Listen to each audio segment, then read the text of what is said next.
All right, so now it's part 2 of page 29, the turntable stuff. And by the way, the rotational acceleration for the second hand, that was a question I didn't answer. That's going to be 0 radians per second squared, right? It wouldn't make sense that the second hand is speeding up, because then 1 second is becomes shorter than another second, right, on a clock. Wouldn't make sense. So we can just say it's 0 radians per second squared, hopefully. If that's wrong, I'm really sorry. But question 8, you find an old record player in your attic and it has 2 readings, 33 RPM and 45 RPM, converted to radians per second. So let's think about this. We know that this turntable for 33 RPM, that's 33 revolutions per minute. Okay, that means if we multiply this by 60, because there are 60 seconds in 1 minute, 60 seconds in a, no. We divide it by 60, okay. We want to divide it by 60. I keep forgetting sometimes, but that's why I got to think it through it. You got to divide by 60 to get how many revolutions it gets per second.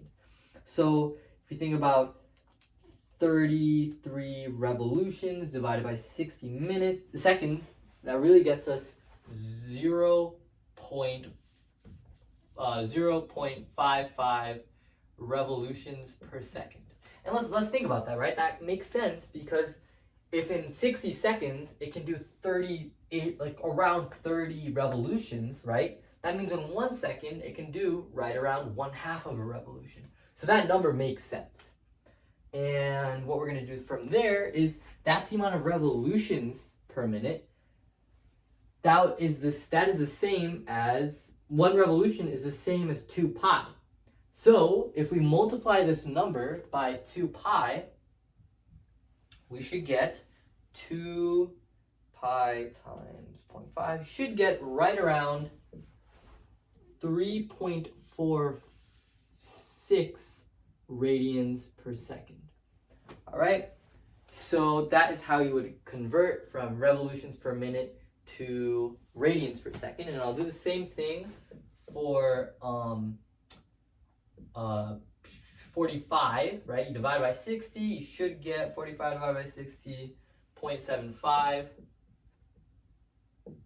Multiply that by 2 pi, you're going to get yourself 2 pi, so 0.75 times 2 pi, you should get right around 4.71 radians per second. All right, so there you go. That's how you are going to convert from revolutions per minute to radians per second. Let me know if you have questions on that. It's really just math, to be honest, more so than physics. But yeah, there you go. So question 9, we want to figure out the rotational acceleration for each of the following situations. So let's try out number 8, when it's turned on and rotating at 33 RPM, and it's turned off and it slows to a stop in 100 revolutions. So we have our little turntable, right? It's going at 33 RPM, which we just calculated to be 3.46 radians per second. It takes 100 revolutions. So 100 revolutions later, it's at a stop where omega is equal to 0 and all. So we'll act as a rotation right there. So what we need to do is we need to figure out a kinematics equation that will help us figure out the answer, right? So let's think about what we know. We know the initial omega is, I'm going to do this one kind of long, and then the rest of them I'll just kind of go over. This is a general process. Initial omega is 3.46 radians per second, and it takes 100 revolutions to stop. So the angular displacement, right, as soon as we start this problem, it takes 100 revolutions to come to a stop and then finally slows down. So 100 revolutions, multiply that by 2 pi, right? We want to get this in terms of radians. It's going to angularly displace 628 5.32 radians. So this is the equivalent of like a car going with an initial velocity and then slamming the brake, right? Because it slides to a stop. This is the same thing, right? In this case, it just rotates to a stop into the 100 revolutions. All right, angular acceleration is a thing we want to find, and then omega final is going to be 0 radians per second, and then our time, we don't know how much time it takes. So we know that we cannot use this in our equation because we're going to have too many unknowns. All right, so write down an equation you would use, and you can check. The equation I would use is that omega squared is going to equal your omega initial squared plus 2 times angular acceleration times change in theta.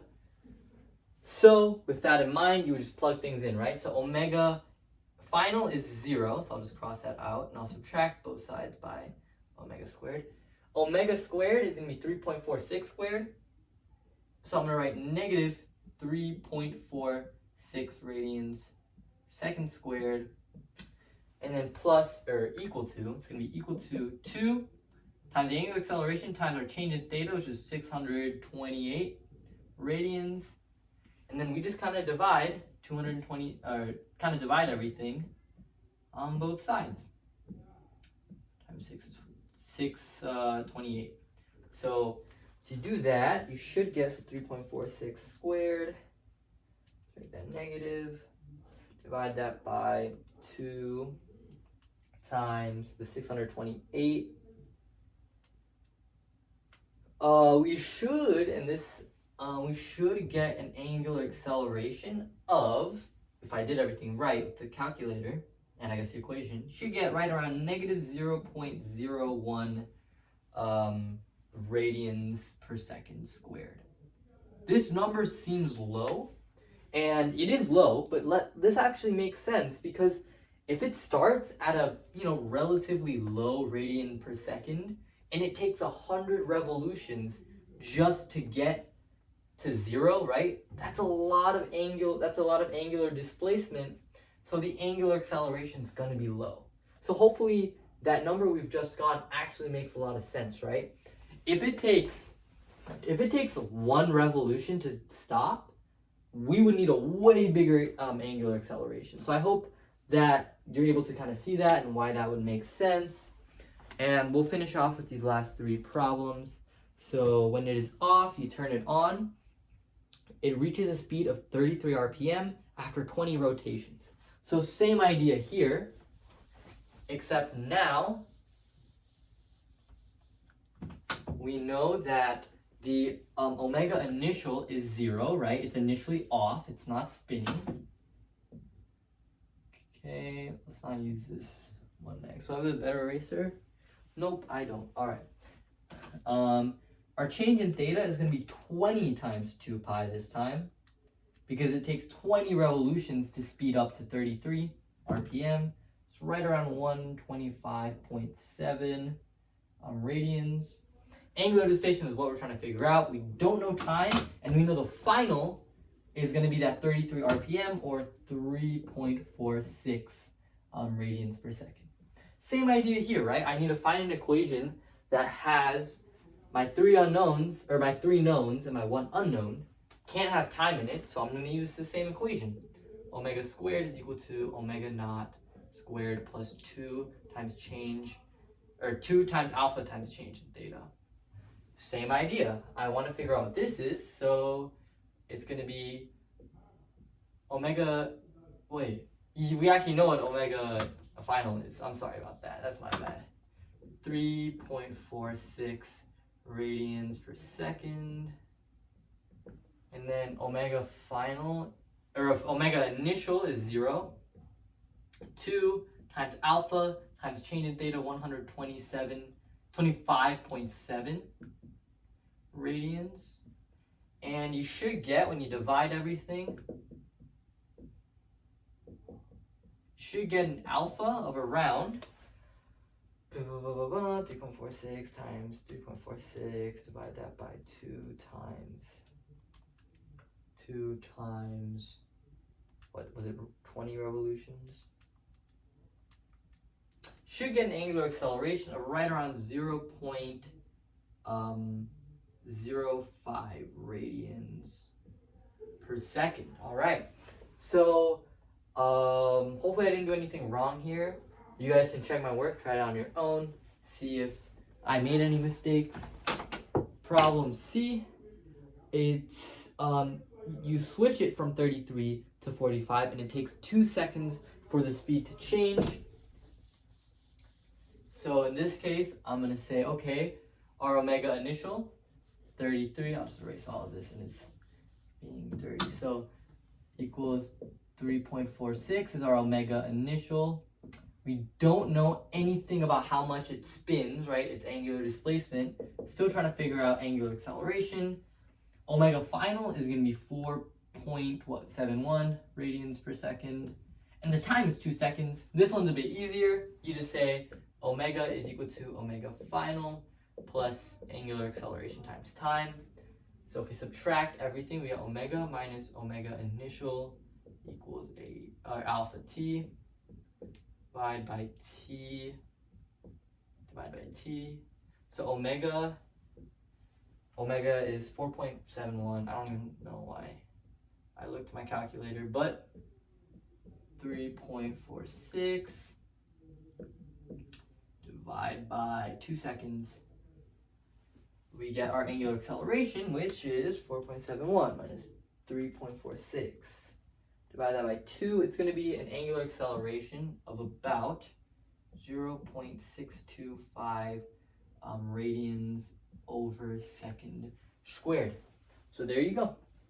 To finish things off, we want to figure out what is the magnitude of tangential acceleration on the turntable that is 15 centimeters from point that's 15 centimeters from the axis of rotation.